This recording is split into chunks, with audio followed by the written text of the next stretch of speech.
The sky is green and there's an elephant in the refrigerator.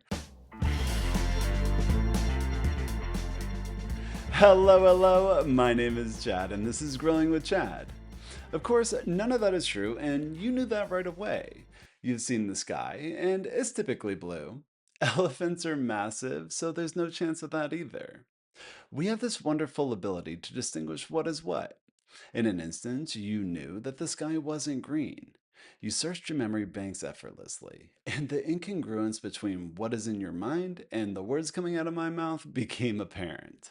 If nothing else from this video, take a moment to appreciate how we work. It truly is amazing.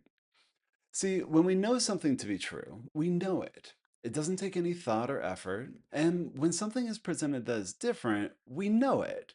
It's like it arrives highlighted and underlined. That is because the experience arrives through our memories. Filter doesn't even begin to describe the mechanics of work. Experience doesn't just arrive into an empty room. It arrives into a living landscape that's already been shaped by memory, meaning, protection, fear, hope, identity, and everything you have learned before. The rain comes in, but it doesn't fall on untouched ground. It falls into channels that have already been carved. So when something happens, we're not only responding to the moment itself, we're also responding to what this moment reminds us of, what it touches on, what it threatens, what it confirms, what it contradicts. And most of the time, this is incredibly useful. It helps us move through the world, it helps us recognize danger. It helps us understand language, remember faces, and even helps us know that the sky is not green and elephants don't fit in refrigerators. But this same ability also creates something much more difficult, because once we know something, we cannot simply unknow it. Once something becomes clear, it becomes part of the landscape. We can avoid it, we can distract ourselves from it, we can explain it away and tell ourselves that it doesn't matter, but somewhere inside we know. And that knowing creates pressure. Maybe you know that a relationship is hurting you, but you keep convincing yourself that it's not that bad. Maybe you know that you want something different, but that different is going to cost you. And this is where awareness becomes uncomfortable.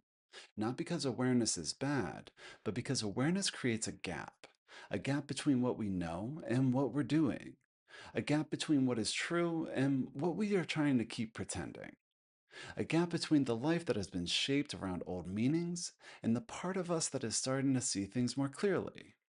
And when that gap opens, it can feel like something is wrong with us. I might think, if I know better, why am I not doing better?